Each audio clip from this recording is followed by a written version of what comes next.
이번 주간은 고난주간으로 보내고 있습니다. 많은 분들이 기도와 말씀 묵상으로 주님의 십자가의 길에 동참하고 있는 줄 믿습니다.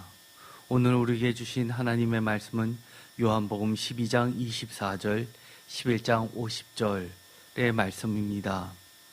제목을 다 함께 읽어보겠습니다. 많은 열매 맺는 한 알의 밀알, 영원한 생명의 법칙.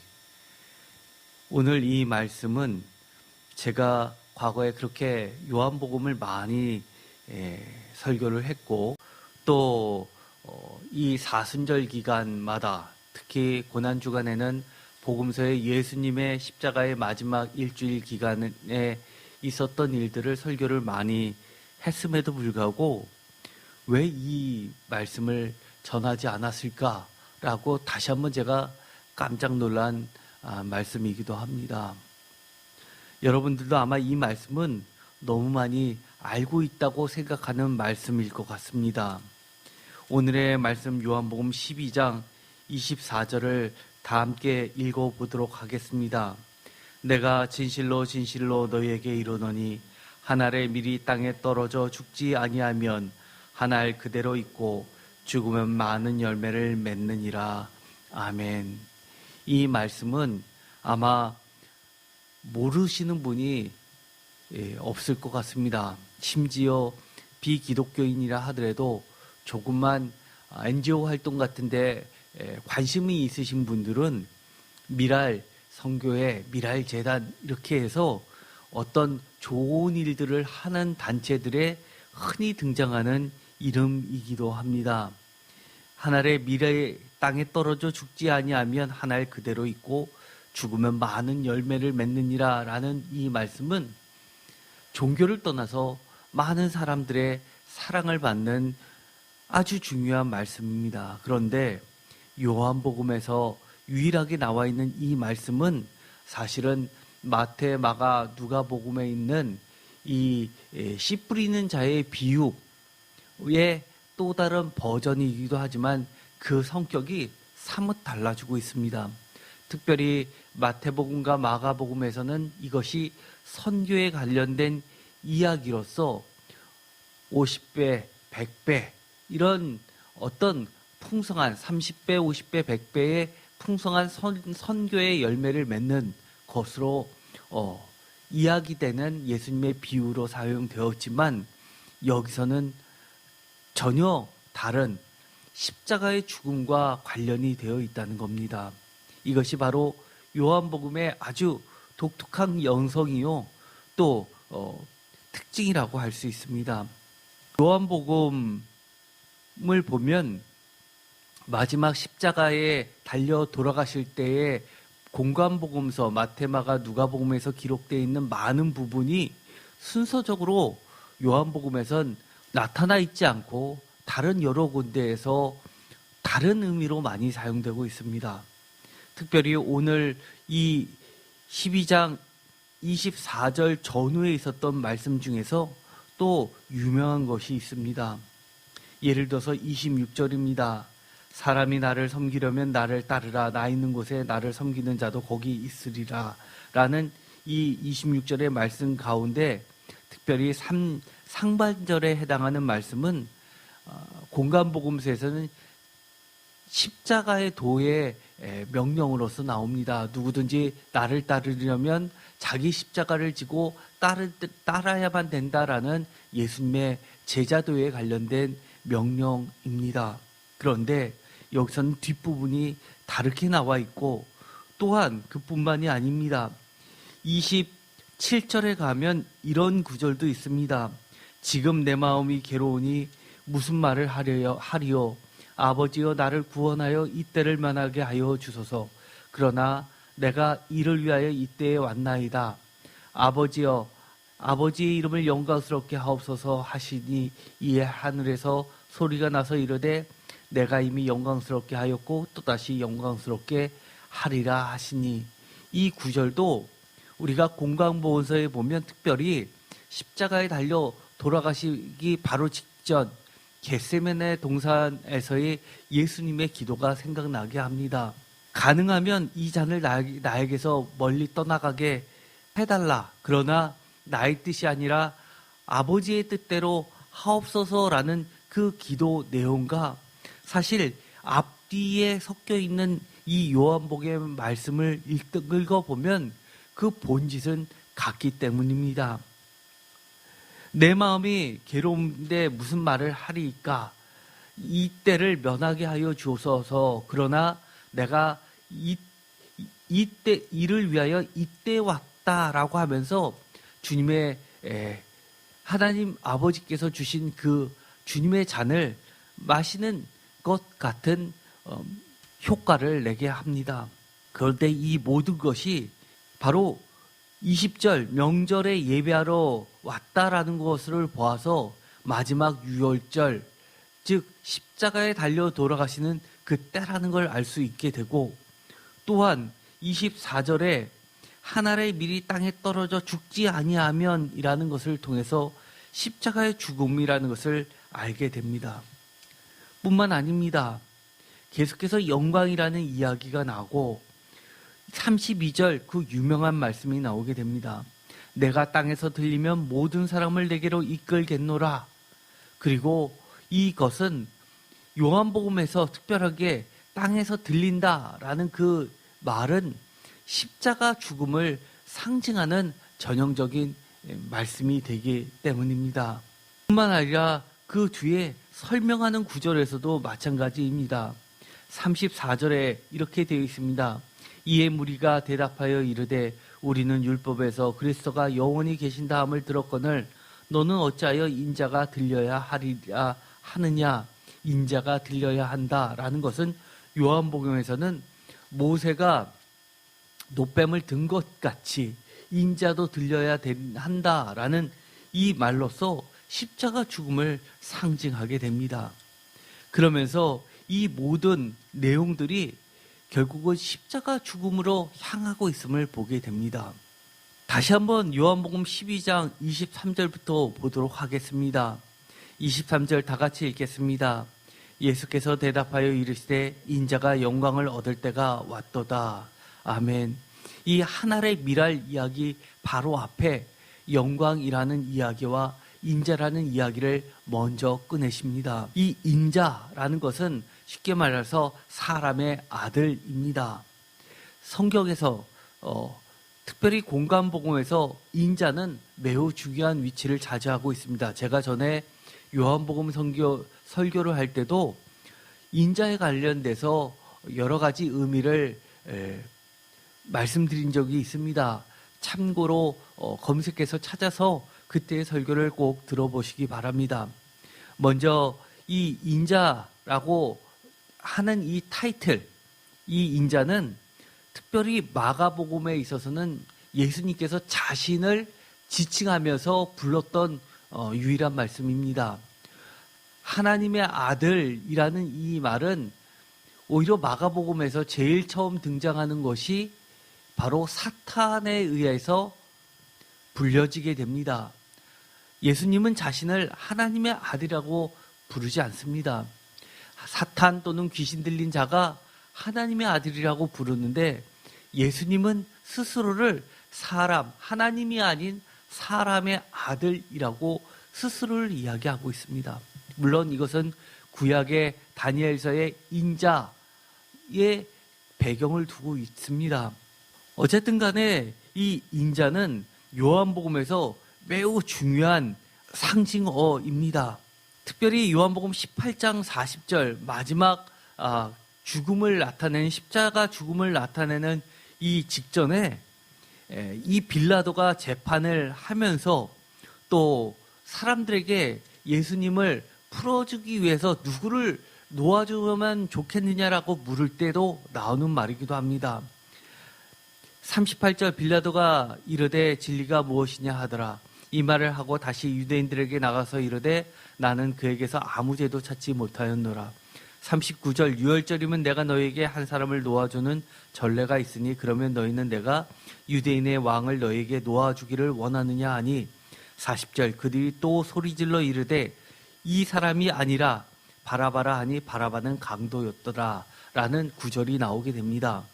여기서 보면 무심코 지나가는 말이지만 40절에 이 사람이 아니다.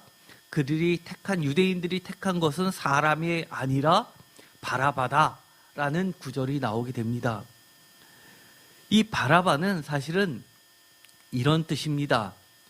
바라바는 히브리어로 벤이라는 아들이라는 뜻을 가진 벤과 아부라고 하는 아버지의 뜻을 가진 히브리어 벤 아버지의 아들이라는 이 두 글자가 합쳐져서 발음상 벤 아부가 아니라 바라바라고 음력돼서 이름으로 쓰여지게 되는 겁니다.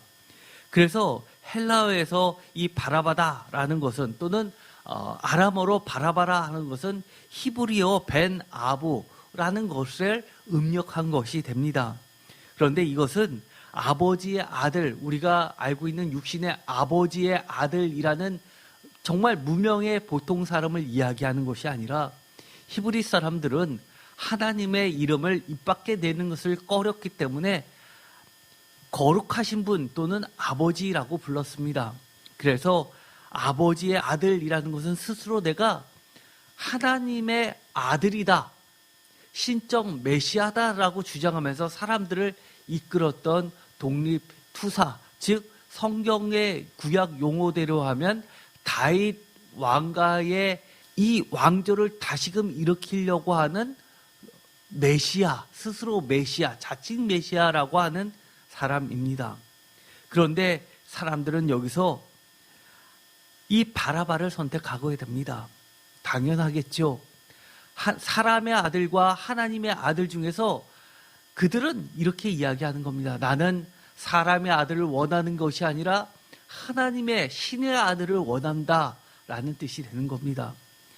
이처럼 성경은 많은 부분에서 단순히 역사적 사실을 설명하는 것보다 그 이면에 가리고 있는 정말 깊은 영적인 뜻을 반의적으로 드러내고 있습니다. 신앙심이 깊은 많은 사람들이 자신들은 의로운 척, 신앙심이 깊은 척 하면서 하나님을 잘 섬기니까 하나님의 아들을 구해야지 라고 하나님의 편에 서는 것 같지만 요한복음에서는 이렇게 이야기합니다. 그는 강도다라고 이야기를 합니다. 그러면서 철저하게 인자, 진짜 하나님의 참된 아들인 예수 그리스도를 버리는 인간의 죄성을 그대로 적나라하게 드러내고 있습니다. 그래서 이것이 진리가 무엇이냐라는 빌라도의 답변 가운데 진리가 처참하게 처절하게 짓밟히는 그 죄악된 사상을 세계를 그대로 심판대에 올려 세우고 있는 것입니다. 이 마가복음에서는 이 인자라고 불렀던 이 칭호는 타이틀은 그야말로 예수님 자신이 자신을 불렀던 그리스도라는 이 말의 대용어로 쓸 정도로 매우 중요한 말입니다. 영광이라는 이야기가 나옵니다. 23절 예수께서 대답하여 이르시되 인자가 영광을 얻을 때가 왔도다. 이것이 도대체 한 알의 밀이 땅에 떨어져 죽지 아니하면 한 알 그대로 있고 죽으면 많은 열매를 맺느니라 바로 저에 있어서 이 한 알의 밀알이 땅에 떨어져 죽는 것과 이것을 해석하는 그 의미를 해석하는 것에 있어서 반드시 영광과 연관지어서 해석해야 된다는 것을 가르쳐주고 있습니다. 우리가 이 영광, 인자가 영광을 받는 것을 빼고 우리가 지금 세상에서 쓰고 있는 것처럼 한 알의 밀이 땅에 떨어져 죽으면 한 알 그대로 있고 죽지 아니하면 한 알 그대로 있고 죽으면 많은 열매를 맺는다라는 것을 마치 격언처럼 쓰면 그래, 예수님은 선행의 표준이었어. 많은 좋은 일을 하셨어. 그리고 지금도 사람들이 많은 일, 선행을 하고 좋은 일을 하고 이런 교회가 아니라 NGO에서 활동을 하면 누구나 영원한 생명을 얻고 구원을 받을 수 있어 라고 생각하는 보편적 격언처럼 지혜 언어처럼 바뀌게 되는 겁니다. 그러나 오늘의 요한복음에서는 이 구절을 그렇게 사용하게 놔두지 않습니다. 죽으면 많은 열매를 맺는다는 이 하나의 미랄의 이야기를 통해서 반드시 하나님의 영광과 짝지어서 이야기를 하고 있다는 겁니다. 특별히 이 인자라는 말과 영광이 짝을 이루면 정말 폭발적인 하나님의 비밀이 드러나게 됩니다.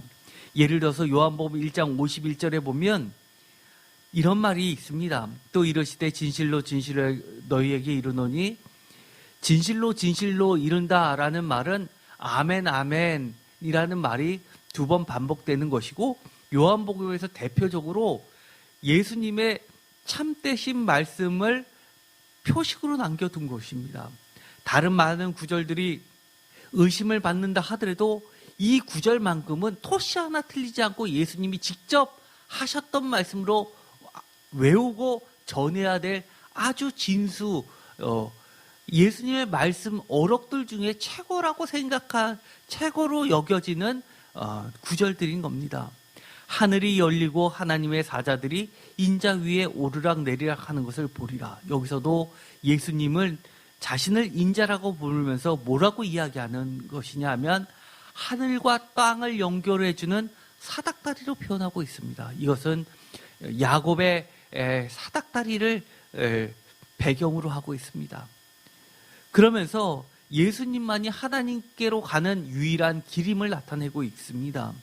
요한복음 3장 13절에 하늘에서 내려온 자 곧 인자 외에는 하늘에 올라간 자가 없느니라 라고 하면서 하늘에 올라간 자, 구약시대의 많은 사람들 중에 존경하는, 예를 들어서 모세라든지 엘리야가 하늘로 올라갔다고 믿고 있는 유대인들에게 그들이 하늘에 올라간 것이 아니라 하늘에 올라간 자는 유일하게 예수 자신뿐이 없다라고 이야기하는 것입니다. 요한복음 3장 14절 그 유명한 말씀, 모세가 광야에서 뱀을 든 것 같이 인자도 들려야 하리라. 여기서 그 유명한 인자가 들린다는 십자가를 상징합니다. 또한 요한복음 5장 27절 또 인자됨으로 말미암아 심판하는 권한을 주셨으니, 심판은 여태까지 하나님에게만 있다고 생각되었습니다. 그러나 요한복음에 와서는 심판하는 권한을 인자 되었으므로 예수께 있다고 이야기를 합니다. 요한복음 6장 27절 인자는 아버지 하나님께서 인치신 자다라고 하면서 썩을 양식을 위하여 일하지 말고 영생하도록 있는 양식을 위하여 하라라고 하면서 하는 말과 함께 나오게 됩니다. 예수님 자신은 하나님께서 인치신 자라는 겁니다. 하나님께서 사인하신 자라는 겁니다. 인치다, 사인하다라는 것이 뭡니까? 쉽게 말해서 여러분이 통장에서 돈을 인출할 때 사인하고 계약서를 진품으로 만들 때 그 밑에 사인하듯이 하나님의 진본, 하나님의 권위, 하나님 자신을 나타내는 것이 바로 예수라고 하는 겁니다. 요한복음 6장 53절 인자의 살, 인자의 피, 이 인자 안에 있는 생명, 이것을 말할 때도 사용됩니다. 또한 요한복음 12장 23절에서도 오늘 말씀에서도 인자가 영광을 얻을 때가 왔도다라고 하면서 인자와 영광을 짝을 짓고 있습니다. 이것은 조금 뒤에 더 자세히 설명하도록 하겠습니다. 12장 34절에도 인자가 들려야 한다는 말이 무엇이냐라고 되묻는 말을 통해서 그들은 인자라는 개념조차도 없었던 것이 분명합니다. 요한복음 13장 31절에 이렇게 이야기합니다. 다시금 영광과 짝을 이뤄서 지금 인자가 영광을 받았고 하나님도 인자로 말미암아 영광을 받으셨도다라고 이야기합니다. 드디어 요한복음 12장 23절에 나와 있는 이 영광의 의미를 말씀드리면, 요한복음 전체에서 가장 중요한 단어를 꼽으라고 하면 여러 가지 학자들마다 나누게 되는데, 어떤 학자들은 로고스를 꼽기도 합니다. 어떤 학자들은 영원한 생명을 꼽기도 하고, 어떤 학자들은 이 영광이라는 단어를 꼽기도 합니다. 그 정도로 이 영광은 요한복음에서 굉장히 중요한 단어입니다. 요한복음 1장 14절에 제일 먼저 나오게 됩니다. 말씀이 육신이 되어 우리 가운데 거하심에 우리가 그의 영광을 보니 아버지 독생자의 영광이요 은혜와 진리가 충만하더라 라고 하면서 영광, 요한복음에서 이야기하고 있는 이 영광은 우리가 흔히들 말하는 이 영광, 하나님께 영광 돌린다, 영광스럽다라는 말하고 약간 차이가 나게 됩니다. 요한복음에서 말하는 이 영광이라는 것은 그야말로 아버지의 본체를 드러내는 말이기도 합니다.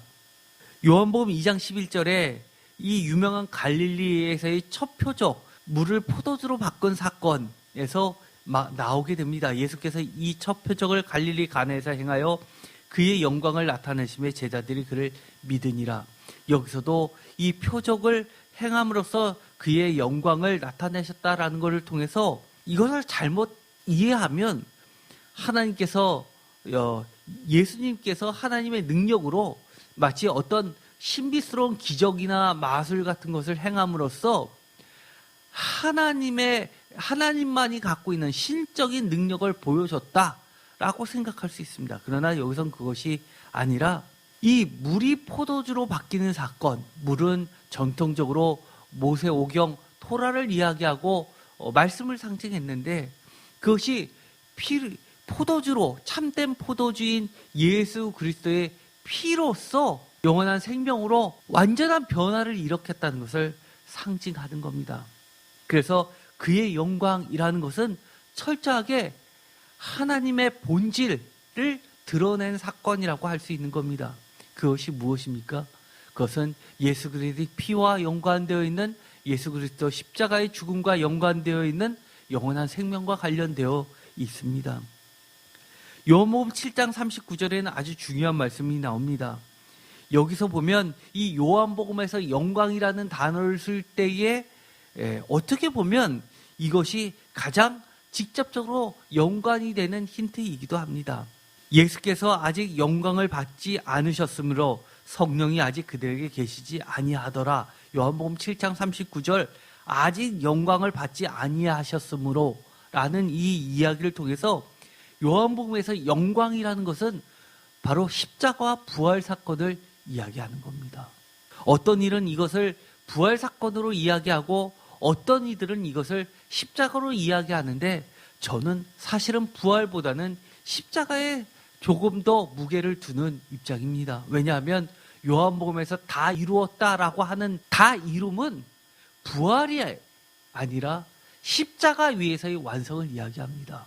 즉 십자가가 바로 영원한 생명의 결정체라는 것이고 그것이 영원한 생명이 결국은 하나님의 본질이라는 것이기 때문입니다. 요한복음 8장 50절 나는 내 영광을 구하지 아니하나 라는 이 구절을 통해서 내 영광을 구하지 않는다라는 이야기는 다른 말로 이야기하면 나는 오직 하나님의 영광만을 구한다라고 해서 어떻게 보면 오늘 있었던 요한복음 12장 23절 인자가 영광을 얻을 때가 왔도다. 하나님의 영광을 구함으로써 내 자신의 영광이 아니라 하나님의 영광을 구함으로써 간접적으로 다시금 하나님께서 영광을 받으시고 그 다음에 예수 그리스도께 영광을 주시는 것과 관련됩니다. 이야기의 해설은 8장 54절에 이렇게 나오게 됩니다. 예수께서 대답하시되 내가 내게 영광을 돌리면 내 영광이 아무것도 아니거니와 내게 영광을 돌리시는 이는 내 아버지시니 곧 너희가 너희 하나님이라 칭하시는 그이시니라. 하나님은 단 한 번도 내가 위대해져서 내가 내 영광을 드러냄으로써 하나님께 영광을 돌린다고 이야기하신 적이 요한복음에서는 단 한 번도 나오지 않습니다. 이것은 매우 중요한데 우리가 신앙생활을 하면서 마치 이러는 것과 마찬가지입니다. 내가 변호사가 되고 유명한 대학에 가고 좋은 직장에 되고 아주 사업가로 성공하고 어떤 성공이 돼서 하나님께 영광 돌렸다라고 이야기하는 것이 얼마나 망령되고 오만한지를 드러내는 겁니다. 그런 영광 아닙니다. 주님께서 하나님께 영광을 돌리는 방식은 철저히 내가 높아짐으로써 하나님께 영광을 돌리는 것이 아니라 하나님의 뜻과 오직 하나님의 영광을 드러냄으로써 하나님이 주신 영광으로 하나님이 나에게 영광을 허락하신 그 부분에서 영광을 받는 것 외에는 없기 때문입니다. 사실은 이 부분은 우리가 신앙생활 할 때 순서가 절대로 바뀌면 안 됩니다. 그래서 어떻게 보면 저는 그렇게 이야기합니다. 뭔가 유명한 사람이 되고 무언가 대단한 일을 하는 것보다도 좀 더 쉬운 말로 이야기해서 흔히들 이야기하는 것처럼 크리스찬들은 사회에 영향력 있는 사람이 되라 라고 하는 것은 맞는 말이기도 하면서도 틀린 말입니다. 세상에서 별로 좋아하지도 않지만 하나님의 말씀대로 낮은 곳에서 또 철저하게 하나님 말씀에 순종하면서 세상으로부터 미움을 받고 발표도 하나님께서 영광을 받으시면 그것으로 충분히 하나님께 영광을 돌리는 것이 되는 겁니다. 그러나 우리가 실수하기 쉬운 것은 그런 영광을 내가 원치 않기 때문에 조금이라도 내가 높아지길 원하기 때문에 나도 좋고 하나님도 좋은 것을 찾다 보니까 우리가 잘못된 길로 가는 겁니다. 요한복음 12장 23절 예수님은 이렇게 이야기합니다. 예수께서 대답하여 이르시되 인자가 영광을 얻을 때가 왔도다. 도대체 인자가 영광을 얻을 때가 무엇입니까?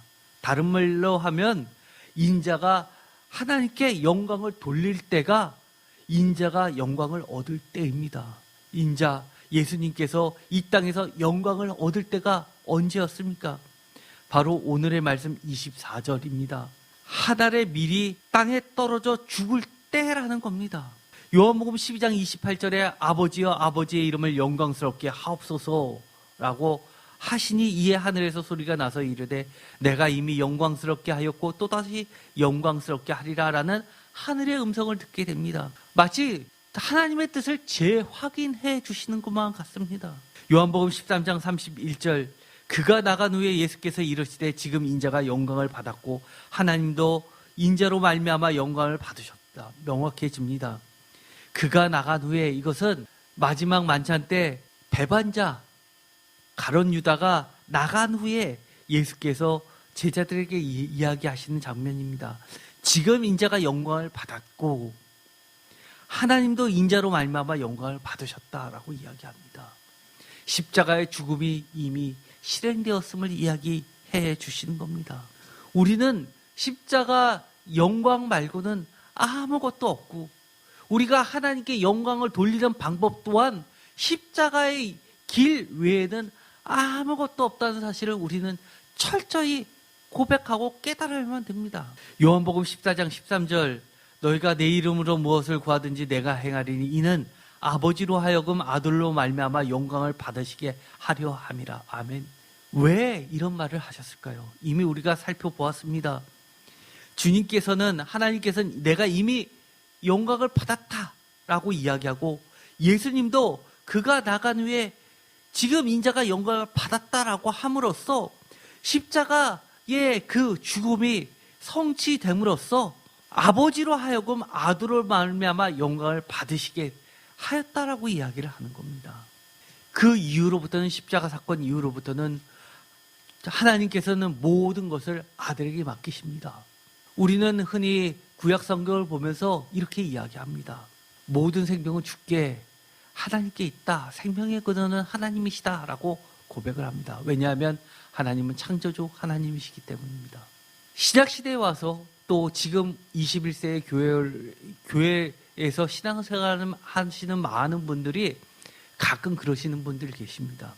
오직 생명이 하나님께 있느냐, 구원이 오직 하나님께 있느냐, 아니면 예수님께 있느냐, 오직 심판이 하나님께 있느냐, 예수님께 있느냐. 어떨 때는 대표 기도문을 쓰면서 헷갈려서 썼다 지웠다 썼다 지웠다 반복할 때도 있습니다. 혹시 내가 잘못 쓰는 거 아니야? 하나님은 이렇게 이야기하십니다.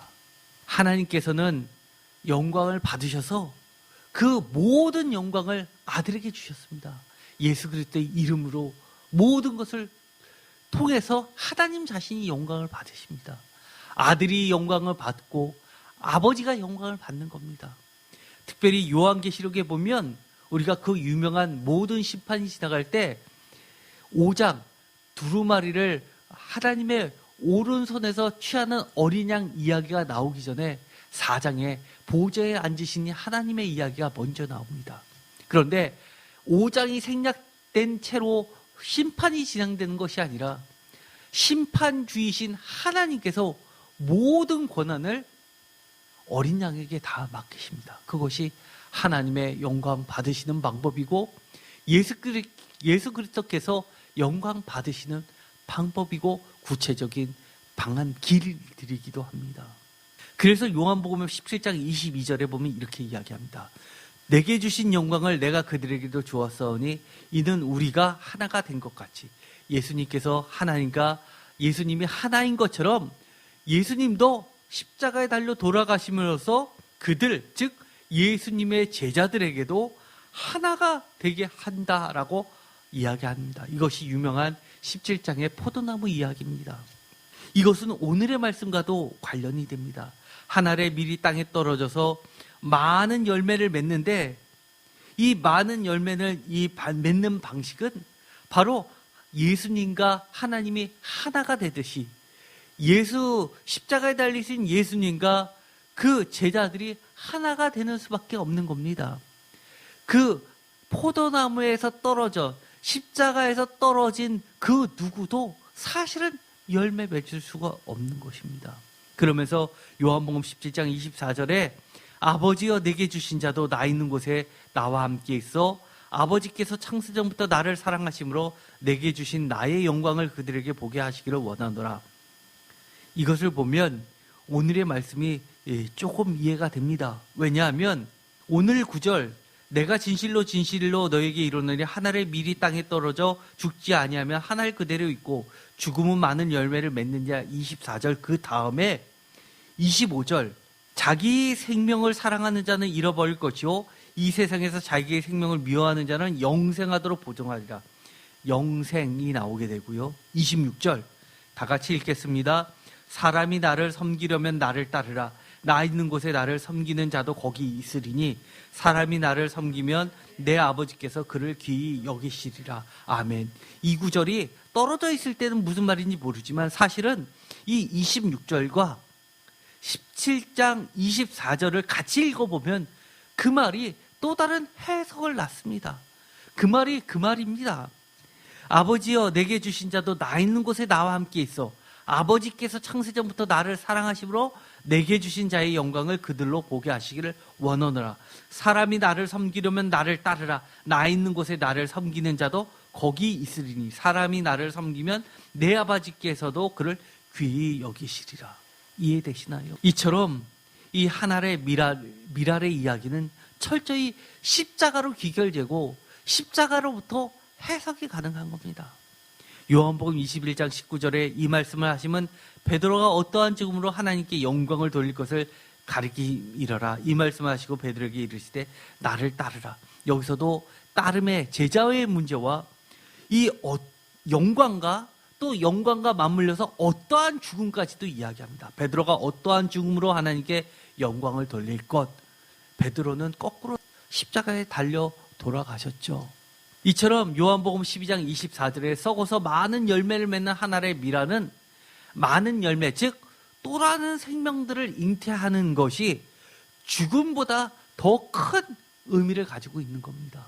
결국 이 이야기는 예수님의 십자가 죽음을 이야기하려는 것보다도 십자가 죽음을 뛰어넘어서 그 뒤에 있는 더 많은 이야기, 많은 이들에게 영원한 생명들을 잉태케 하려는 것이 더 강조되어 있다는 겁니다.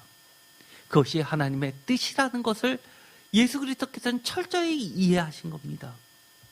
그런데 이것을 두고 이렇게 해석하시는 분들이 많이 있습니다. 요한복음 오늘의 또 다른 본문이었죠. 요한복음 11장 50절, 20절, 50절 다 같이 읽겠습니다. 한 사람이 백성을 위하여 죽어서 온 민족이 망하지 않게 되는 것이 너희에게 유익한 줄을 생각하지 아니하는도다 하였으니. 이 말은 누가 한 말이냐면 요한복음 11장 49절에 보면 이 12장이 있기 바로 전에 장에 그 해의 대제사장인 가야바가 사람들에게 했던 말입니다. 예수를 잡아 죽이려고 의논하면서 했던 말입니다. 한 사람의 백성을 위하여 죽어서 예수 그리스도를 죽이려고 의논하면서 그 예수 그리스도가 죽으면 온 민족이 망하지 않게 된다는 것을 당위성을 이야기하면서 예수를 죽이자고 하는 겁니다. 이 말은 스스로 함이 아니오 그의 제사장이므로 예수께서 그 민족을 위하시고 52절 또 그 민족을 위할 뿐 아니라 흩어진 하나님의 자녀를 모아 하나가 되게 하기 위하여 죽으실 것을 미리 말함이러라. 53절 이날부터는 그들이 예수를 죽이려고 모의하니라. 여기서 잘못 이해하면 대제사장은 예수 그리스도의 십자가 죽음을 온전히 이해한 것처럼 생각하는 경우입니다. 그러나 대제사장은 결코 그렇지 않습니다. 왜냐하면 유대인의 3대 명절 중에서 로마인들이 가장 골치에 아파했던 것이 3대 명절 중에 바로 유월절입니다. 3대 명절 잘 아시죠? 유월절, 맥추절, 그리고 오늘날의 추수감사절과 같은 초막절입니다. 두 가지는 감사제인데 유월절은 우리나라로 치면 광복절과 같은 겁니다. 해방절과 같은 겁니다. 그래서 이 요세푸스의 기록물을 보면 이 유월절에 스스로 독립운동을 꿈꿨던 많은 스스로 자칭 메시아라고 주장하는 사람들이 유월절을 기점으로 많은 사람들을 선동해서 이 예루살렘으로 진격하는 경우가 있어서 치안이 굉장히 중요한 문제였습니다. 그래서 이 유월절 근처에는 로마의 군인들이 성 근처에 주둔하고 있었죠. 그래서 만약에 밀란이 일어나게 되면 예루살렘의 자치 형태로 띄고 있었던 예를 들어서 이 헤롯 가문들이라든지 대제사장이라든지 이런 사람들이 싹 갈리게 되겠죠. 그렇기 때문에 자신들의 권력을 유지하기 위해서 지금의 체제를 유지하기 위해서 온 민족 쉽게 말해서 유대인들이 망하게 될까봐 자기네들의 권력이 잃어버리게 될까봐 차라리 밀란을 사람들을 선동해서 독립운동을 꿈꿀 것만 같은 예수 그리스도, 그리스도라는 것은 왕이란 뜻이기 때문에 그리스도인 예수를 죽이자, 그 사람만 없애면 밀란이 일어나지 않을 거 아니냐라고 했던 이야기일 뿐입니다. 그러나 이 말을 요한복음의 저자는 더 나아가서 이렇게 이야기합니다. 하나님께서는 그 사람이 대제사장이 이런 말을 자신의 욕심 때문에 한 말이지만 이것은 흩어진 하나님의 자녀를 모아 하나가 되게 하려 하는 것이다. 하나가 된다. 이것은 아까 이야기했던 포도나무에서 예수님과 하나님의 하나인 것처럼 예수님과 예수님의 제자가 하나 되는 것, 영원한 생명까지 이야기를 하는 겁니다. 그런데 우리는 여기서 중요한 것을 반드시 놓치면 안 됩니다. 주님은 우리에게 오늘도 한 알의 밀이 땅에 떨어져도 죽지 아니하면 한 알 그대로 있고 죽으면 많은 열매를 맺느니라 라고 이야기를 해주셨습니다. 그런데 이 말씀을 지금도 우리는 이 대제사장처럼 이해하고 있다는 겁니다. 그래, 예수님은 나를 포함해서 우리 모두를 위해서 또 앞으로의 수많은 사람들을 위해서 대속 십자가에서 피를 흘리면서 대신 죽으셨어. 그래서 우리는 구원받았어. 여기까지라면 이것은 대제사장하고 뭐가 다른다는 겁니까? 내가 예수님을 믿어서 세상에서 잘 살고 질병 안 걸리고 복 받고 이렇게 됨으로써 예수님께서 나를 위해서 대신 죽으셨어. 끝. 무엇이 다릅니까? 그러나 주님은 그러자고 모두 다 대제사장 같은 사람들을 양성해내자고 이 말씀을 하신 게 아닌 겁니다. 이 말씀 24절 그 말씀 다음에 이 구절이 있습니다. 25절 다 같이 읽겠습니다. 자기의 생명을 사랑하는 자는 잃어버릴 것이요 이 세상에서 자기의 생명을 미워하는 자는 영생하도록 보존하리라. 26절 사람이 나를 섬기려면 나를 따르라. 나 있는 곳에 나를 섬기는 자도 거기 있으리니 사람이 나를 섬기면 내 아버지께서 그를 귀히 여기시리라. 아멘. 내 아버지께서 그를 영광스럽게 하겠다. 그 이야기는 죽어도 살리신다는 이야기입니다. 주님의 하늘의 미라를 이야기하신 이유, 그것은 단순히 대속의 의미 뿐만 아니라 자석의 교사요 모범이고 표준까지도 이야기하시는 겁니다. 이렇게 하면 많은 논란이 있을 겁니다. 예수 십자가의 사건이 예수 그리스도를 교사요 표본이면 우리 모두도 십자가에 달려 죽어야 하지만 구원을 받는 거냐? 그러면 그리스도의 그 십자가의 피의 의미가 상실되는 것이 아니냐라고 주장하는 보수적인 교회들이 많이 있습니다. 그러나 요한복음은 이 모두를 이야기하고 있습니다. 예수님 자신의 십자가 이해는 이렇다는 겁니다. 하나님 아버지께 영광의 시간, 대속의 시간인가 동시에 참 제자의 안내자의 길, 십자가의 도, 즉 나처럼 많은 나를 따르고자 하는 자들도 따라가야 할 길이라는 겁니다. 이것은 예수님께서 하나님 아버지에 대한 이해를 온전히 드러낸 말이기도 합니다. 즉 영광이라는 말로도 바꿀 수 있습니다. 다시 말해서 하나님의 뜻과 하나님의 영광 돌림이 드러나 있는 겁니다. 우리 나라에 기독교 대한감리회가 처음 들어올 때 기독교 대한감리회 이전에는 미국 감리회가 있었죠. 미국 감리회가 들어오면서 기독교 대한감리회에서 전 세계적으로 대한민국에만 있었던 표면적인 감리교의 전통이 있습니다. 예를 들어서 여성 목회자가 최초로 전도사가 되고 목사 안수를 받는 게 미국 교회보다 더 빨랐습니다. 뿐만 아니라 1930년대에 기독교 대한감리회 교리적 선언이라고 해서 사도신경처럼 신앙 고백서를 하나 만든 게 있습니다. 거기에 보면 몇 가지 항이 있는데요. 1항은 예를 들어서 하나님에 대해서, 2항은 예수님에 대해서, 3항은 성령님에 대해서, 4항은 예를 들어서 5항은 말씀에 대해서 이렇게 신앙 고백을 한 것이 있습니다. 그런데 독특하게 이 교리적 선언이라고 하는 것은 외국에서도 극찬을 하는 고백서입니다. 이 항에 예수 그리스도를 어떻게 고백하고 있냐면요. 우리는 하나님이 육신으로 나타나사 우리의 스승이 되시고 모범이 되시며 대속자가 되시고 구세주가 되시는 예수 그리스도를 믿으며. 여러분들은 어떤 예수 그리스도를 믿으십니까? 지금까지 대속자만 믿으셨습니까? 예수님이 나를 십자가에서 달려 돌아가시면서 희생이 되면서 나에게 유익이 됐으면 됐어 라고만 하십니까? 아니면 지금 여기에 있는 것처럼 나의 생명도 미워하면서까지도 주님이 가셨던 그 길, 십자가의 길을 따라가려고 우리의 스승과 모범이 되시는 것까지 나아가십니까? 다른 용어로 하면 자속과 대속 모두를 아우르는 온전한 예수 그리스도를 믿겠다는 고백입니다. 이 요한복음의 독특한 특징은 이것 말고도 대표적으로 믿음이라는 것도 나와 있습니다. 특이하게도요. 요한복음에서는 믿음이란 명사란 단어는 존재하지 않습니다.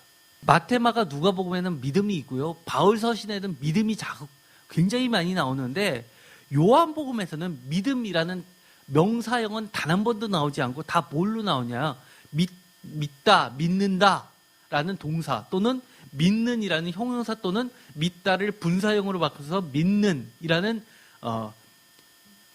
존재로서 나타냅니다. 즉 철저히 고정되어 있는 것이 아니라 살아있어서 움직이면서 살아내는 그리고 살아있는 원동력으로 믿음을 표현하고 있다는 겁니다.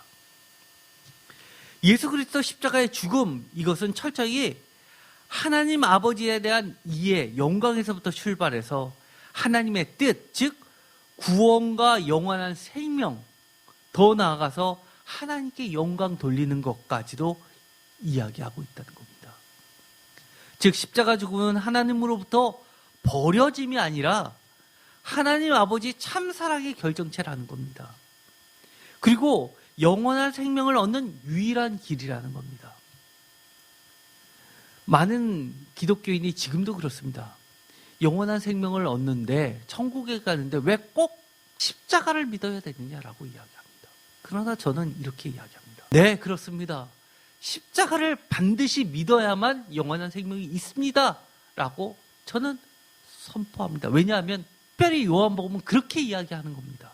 또 아들 예수 그리스도는 아버지의 뜻을 온전히 알았기 때문에 다른 길을 구하지도 않았습니다. 십자가를 피해서 어떤 영원한 생명을 얻는다든가 하나님께 영광을 돌린다든가 또는 하나님께 가는 것을 구하지도 않았다는 겁니다. 철저하게 오직 하나님 아버지의 뜻에 순종의 모범, 즉 십자가의 길을 보이심으로써 사람들이 좋아하고 사람들이 박수칠 사람에게 영광을 구하지 아니하시고 오직 하나님 아버지께 영광을 돌림으로써 온전히 하나님의 영광을 하나님으로부터 받으셨다는 겁니다. 그게 부활이요 영원한 생명인 겁니다. 그래서 제 개인적으로는요, 우리가 사순절 기간에 여러 가지 다른 교회 목사님 것들도 많이 묵상하시는 줄 압니다. 저도 그렇습니다.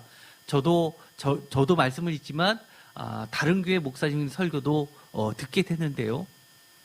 제 개인적으로는요, 예수님께서 십자가에서 하나님께로부터 버리심을 당했기 때문에 고통의 절규로서 엘리 엘리 라마 사박다니라고 고독과 절망의 고통의 절규를 외쳤다라고 하시는 그런 설교들에 대해서 저는 전혀 이해도 할 수 없고 동조도 할 수 없습니다. 이것은요, 하나님의 구원의 수단으로서 예수님을 쓸 때까지 다 쓰고 나서 버렸다가 다시 예수님도 나중에 살려주셨다라는 식의 만백성의 구원과 영원한 생명을 주시는 하나님의 뜻도 또 온전한 사랑도 제대로 이해하지 못한 것이라고 저는 보기 때문입니다. 십자가 위에서 예수님만 그렇게 고통을 마치 어린 양 하나 잡아서 제물 드리고 끝냈던 유대인처럼 우리가 똑같이 지금도 예수님의 십자가 사건을 반복한다는 것은 어불성설이기 때문이에요. 왜냐하면 요한복음에서 이야기하는 것은 십자가 위에서 하나님 자신 또한 아들 예수님처럼 모든 것이 찢기시고 못 박히시고 이 땅에서 죽음 당하셨다는 것을 선언하는 겁니다. 그렇기 때문에 하나님의 모든 영광을 아들 예수님께 주신 것입니다. 심판도 심지어 모든 권한도 아들에게 주셨습니다. 생명의 권한도 아들에게 주셨습니다. 모두 오직 예수 그리스도의 이름을 통해서 하나님만 영광을 받으시는 겁니다. 그렇기 때문에 오늘 주님께서 하늘의 밀이 땅에 떨어져 죽지 아니하면 하늘 그대로 있고 죽음은 많은 열매를 맺느니라 라는 이 말씀은 선행을 많이 해라 라는 뜻도 아니고 대세상의 이야기처럼 예수 그리스도 하나를 죽음으로 인해서 나는 괜찮아 라는 것도 아니고 이 말은 철저하게 우리가 하나님께 영광을 돌리고 영원한 생명을 얻고 구원을 받는 길도 예수님처럼 이 십자가의 길로 가지 않고서는 우리가 하나님께 영광도 받을 수 없다는 걸 이야기하는 겁니다. 지금까지 여러분들이 신앙생활을 하면서 얼마나 나는 신앙생활을 했다라고 하면서 정말 썩어지셨습니까? 여러분의 생명을 미워하셨습니까? 저는 이렇게 이야기하고 싶습니다. 이제 십자가의 사건이 벌어집니다. 2000년 전에 벌어진 사건이 오늘 나에게 오늘의 사건으로 다가오길 바랍니다. 그러면서 예수님과 함께 하나님도 모든 권한을 내려놓으시고 함께 찢기시고 죽으셨던 것처럼 우리도 혹시 내 안에 있는 것죠. 내 안에 있는 죽어야 될 것이 있다면 함께 죽게 되기를 간절히 소망합니다. 자존심도 죽으시고요. 모든 지위도 죽으시고요. 모든 자랑거리로 죽으시고요. 철저하게 하나님의 뜻에 순종하면서 그래 하나님의 그 뜻과 예수님이 걸어가셨던 그 길 외에는 내가 인정하고 따라가야 될 것도 아무것도 없다라고 다시금 태어나게 되기를 간절히 축원드립니다. 기도하고 마치겠습니다. 하나님 감사합니다. 오늘 주님께서 우리에게 많은 생명을 얻는 길, 영원한 생명을 얻는 길을 알려주셨습니다. 예수님께서 정말 괴로워도 하나님의 뜻을 온전히 파악하고 하나님께 온전히 영광을 돌리기 위해서 십자가의 죽음, 한 알의 밀알이 떨어져서 썩는 과정을 겪었듯이 우리도 그렇게 되게 하여 주시옵소서. 예수님과 함께 우리도 같이 십자가에 죽어야 될 것들을 다 죽게 하시고 오직 하나님의 영광이 드러났듯이 하나님의 사랑이 온전히 드러났듯이 우리의 죽은 몸에서 참된 생명이 싹트게 하여 주시옵소서. 예수 그리스도의 이름으로 기도드렸습니다. 아멘.